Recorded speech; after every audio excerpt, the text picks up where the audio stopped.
1792. One titan of a brand. One iconic bottle shape.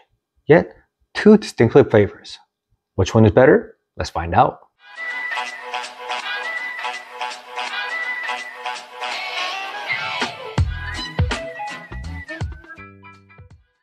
Welcome to Whiskey Rink. My name is David, and 1792 is named after the year Kentucky became a state of the United States.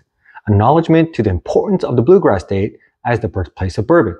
The 1792 lineup includes these two bottles, obviously, the bottled and bond and the full proof, but also includes the small batch, the sweet wheat, the single barrel, aged 12 years, and two releases that are not readily available. I believe the High Rye and the Port Barrel finish. In 2020 San Francisco Spirits Competition, 35 straight bourbons won the Gold Medal Award.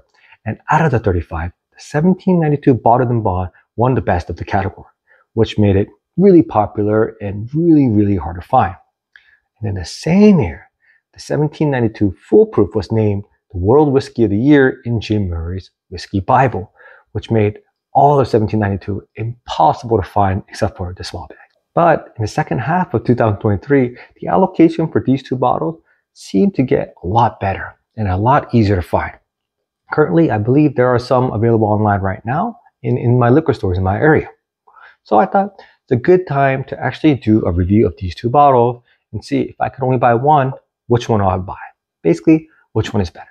All right, some of the stats on these bottles. The Bottled and Bond proof is 100 to be in compliance with the Bottled and Bond Act. Its age is non-age stated, but it has to be 4 years old. Its mash bill is undisclosed, but it's rumored to be 74% corn, 18% rye, and 8% malted barley. Now the stats on the full proof. Its proof is 125, or its barrel entry proof. So even though the cask strength or the barrel proof might be higher than 125, they actually water it down to 125 when they bottle it to make it full proof or barrel entry proof. Its age, non-age stated, but has to be 4 years old. And the mash bill, again, undisclosed, but it's rumored to be the same as the Bottled and Bond. And as always, too much talking, not enough drinking. Let's get it. Opening ceremony.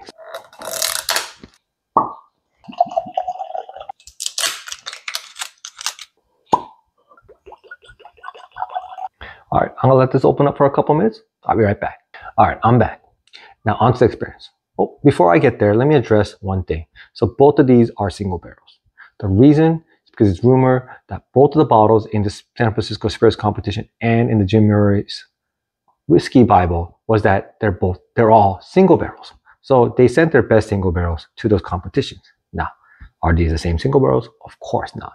But usually they send the best single barrels to these places. Cypress Craft has a great reputation for picking great barrels, and AVP is so big, they probably send in some good barrels as well.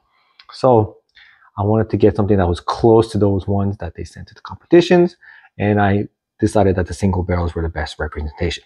All right, on to the nose. First, the Bottled and Bond. Classic bourbon notes. Sweet, fruit, spice, just everything that you want in a bourbon. So the sweetness is caramel, the spice is more of a sweet cinnamon spice, and the fruit, more of a pear or sweet apple, crisp apple type of fruit. Oh man, and you get a little bit of that sweet oak. Oh yeah, fantastic. And now onto the full proof. So the full proof, maybe because of the higher proof, it's a lot more darker. It's a lot more thick. So you get more of a burnt caramel, sweet dark oak, like almost a charred barrel. You get sweeter fruit, like ripe strawberries or ripe, more close to the raspberries. And the spice, it's a lot more rye spice and I guess baking spice, nutmeg forward. Very good as well. So back to back. Well, nose, full proof is slightly better. The thicker, the darker, the oakier nose really brings a lot more pleasant of a flavor, and actually something that you get in much older bourbons than you get in the Bottled and Bond.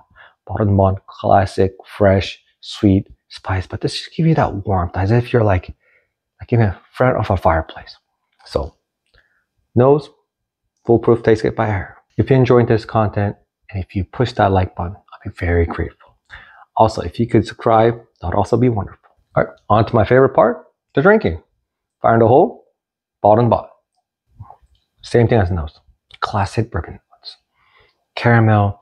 This one, it's a little bit softer caramel, almost to a honey type of sweetness. The spice is a little bit more rye spice forward than it is, let's say, cinnamon or nutmeg.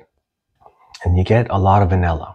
The mouthfeel is okay. It's not that oily, but it's not dry, that's for sure. And then you get a little bit of fruit. A little bit like almost like an orange zest. So it's like a slight spray of citrus. It's not very prominent, but you know it's there. And the finish, very smooth, but you get a little bit of spice, and it finishes with a slight sweet oak and just a little bit of like a tad of like a honey sweetness. Almost like if you're drinking like a honey black tea. Just, you know that it's there, but it's not very sweet. Well, very crushable, very drinkable, very bourbon. On to the foolproof. Find a hole number 2. The rye spice hits you right up front, but it's coated in cinnamon. And then it transitions quickly into caramel, like a thick caramel, burnt brown sugar. And then you get vanilla. You get a little bit of fruit as well. Orange, a little bit of apple. But everything seems like it's coated, or it says a dash of cinnamon. So you get, obviously, the baking spices that's cinnamon for. Then you get the caramel, the brown sugar that's mixed in with cinnamon. Then you get the apple, the orange that's been covered in cinnamon. So the spice is it's a dominating factor, but it's not overwhelming, if you know what I mean. Actually keeps it very interesting and very flavorful. Like, you get the cinnamon, but you get it in all sorts of types, right? You get the real cinnamon, then you get the sweet cinnamon, then you get the fruit cinnamon, then you get you don't get the sour cinnamon, but you get, it's a very roller coaster of a ride of a cinnamon flavor. And then the finish, you get sweet oak, baking spices, that's cinnamon, but then transitions into a sweet, like a brown sugar, and then a slight, very slight chocolate bitterness at the end.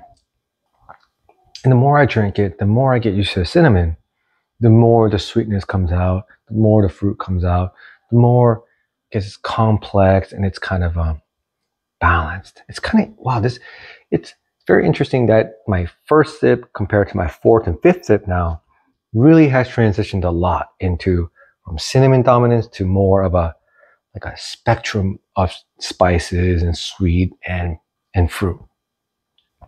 Wow, very interesting pour, very good bottle, very good barrel. All right, so the other factors that can go into this, mostly they're all the same. So allocation score, both of them is a 6. If you usually find one, you usually find the other.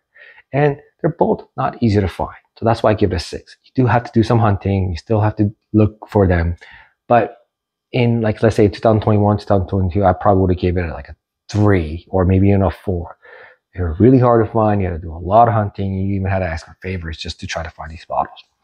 Now, beginning around, I think August or September of last year, I've seen a lot of allocation of these. I probably had an opportunity to get these bottles 3, 4, 5 times at MSRP. So it feels like it's a lot easier to find these bottles. That's why I give it a 6 for both.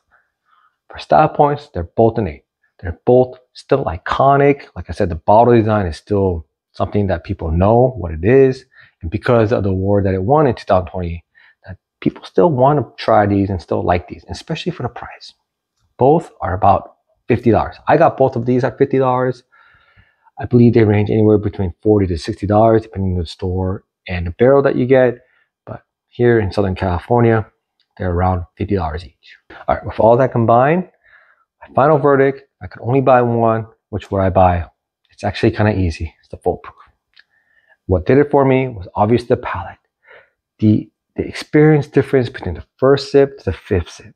So again, the first sip, very cinnamon forward, very spice forward. And then as I took sip after sip after sip, it got sweeter, more fruitier, more balanced, more complex. It felt like I was drinking a different bourbon every sip I was taking, which was a very fun ride. A very unique and great experience. Wow, the bottom and bottom, classic bourbon. And sip after sip, it's consistent, it's fantastic. But it was a little bit lighter, so the finish was a little bit shorter. So to me, the foolproof for this one was an easy winner. Well, leave in the comments which one you think is better. Also, if you never had these two, just 1792 in general. Did you like it? Do you not like them? Thank you so much. I'll see you guys next time.